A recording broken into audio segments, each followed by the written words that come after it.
Assalamualaikum warahmatullahi wabarakatuh. Berjumpa lagi dengan Bapak Ahdan di pelajaran Akidah Akhlak kelas 2A kelas 2 dengan tema adab bersin dan menguap. Kompetensi dasar yang kita pelajari di sini yaitu yang pertama, menerapkan adab bersin. Menerapkan adab bersin. Ini yang pertama. Kompetensi dasar yang pengetahuan. Yang kedua yaitu mempraktekkan adab bersin dan menguap.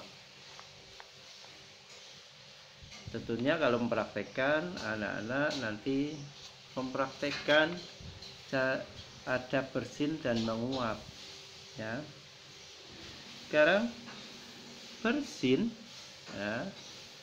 Bersin di sini suatu kenikmatan dari Allah yang perlu disyukurin.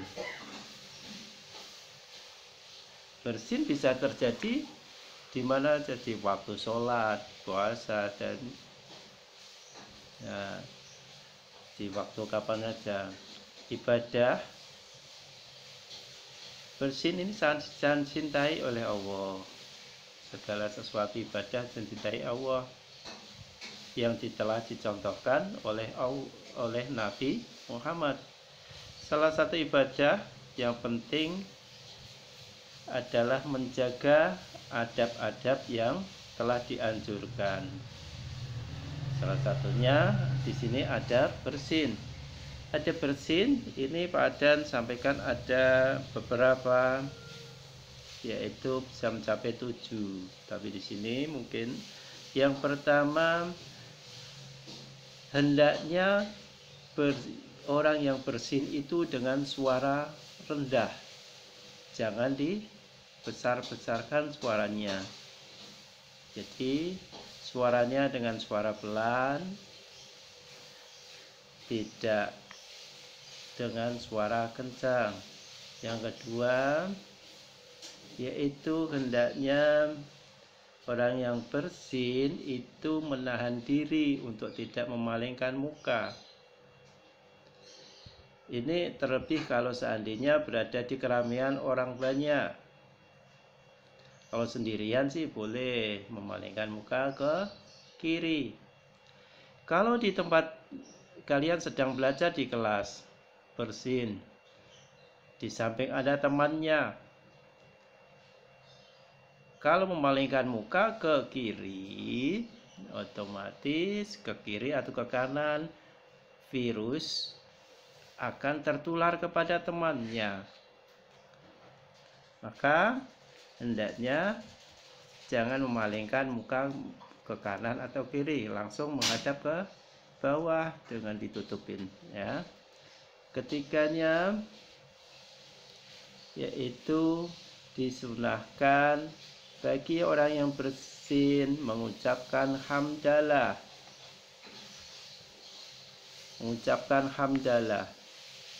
Mukanya ditutup dengan suara pelan, terus mengucapkan hamdalah. Terus bagi orang yang mendengar temannya yang bersin tersebut mengucapkan hamdalah, maka untuk laki-laki harus mengucapkan yarhamukallah,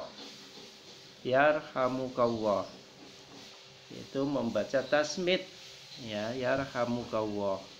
Yang perempuan yarhamukillah.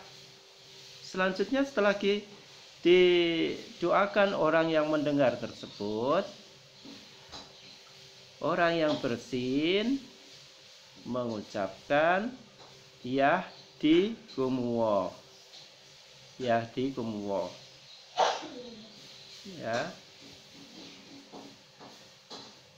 mengucapkan yahdikumullah, ya. Terus apabila bersinnya berulang-ulang, berarti ada penyakit. Maka di sini Nabi Muhammad menganjurkan tidak perlu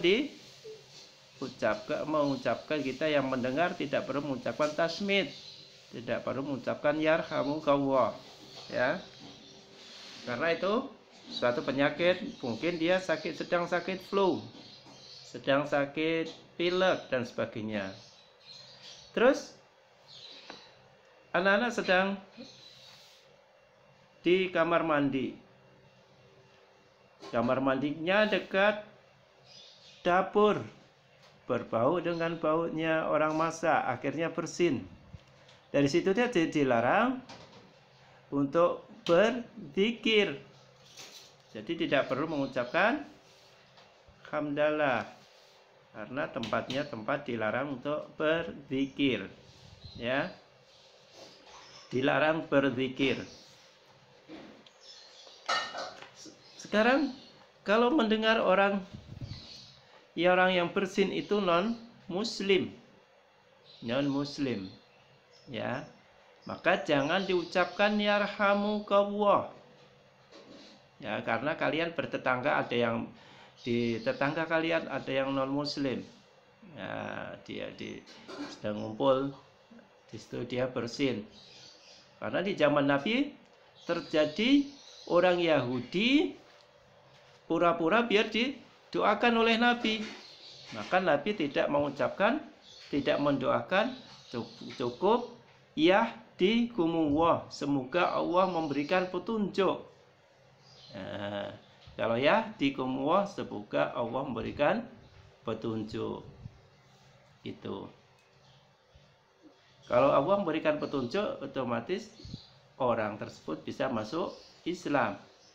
Ya, demikian.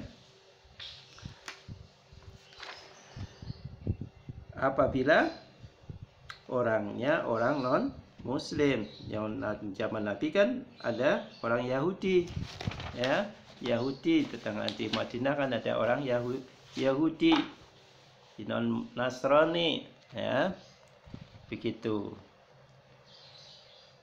Jadi demikian adab bersin yang harus anak-anak kelas 2 madrasah ibtidaiyah dimanapun berada bisa untuk melaksanakannya, ya.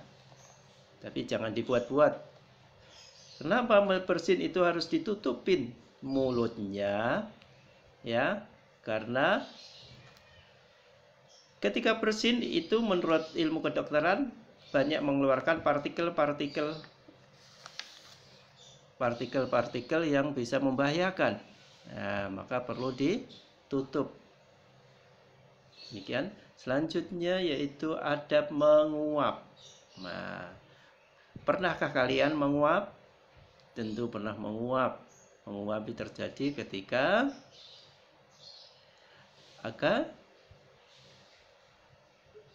rasa ngantuk, ya. Kalian pasti pernah menguap, ya. Biasanya hal itu terjadi saat kalian mengantuk, capek, atau bahkan kekenyangan. Ternyata menguap itu adalah perbuatan yang tidak disukai Allah, karena menguap merupakan upaya setan untuk mengganggu manusia beribadah. Contoh, kalian sedang baca Al-Quran, di matamu dikempus oleh setan, akhirnya jadi ngantuk, ya, ngantuk menguap, itu ngantuk terus menguap terus tidur, jadi tidak jadi beribadah. Nah, upaya setan untuk mengganggu manusia dalam beribadah itu dengan cara membuat manusia dibuat ngantuk, dibuat menguap. Adabnya menguap gimana? Ya, yang pertama, menahan mulut sebisa mungkin agar tidak terbuka, ya, tidak terbuka mulutnya. Jadi Apabila sampai terbuka, yang kedua, jika tidak mampu menutup mulut, tidak mampu, maka di mulutnya ditutup dengan tangan kiri. Ditutup dengan tangan kiri. Terus ketiganya, jangan bersuara ketika menguap. Biasanya wah, nah gitulah, itu jangan sampai bersuara. Jadi dan sejenisnya, ya gitu. Sama tadi yang di bersin, ya itu juga jangan bersuara. Di sini menguap juga jangan sampai bersuara. Demikian pertemuan Pak Adan di materi ini, di adab menguap. Semoga anak-anak bisa mempraktekkan di kehidupan sehari-hari. Pak Adan mengucapkan terima kasih atas perhatian anak-anak di pertemuan ini. Saya Pak Adan tutup dengan wassalamualaikum warahmatullahi wabarakatuh.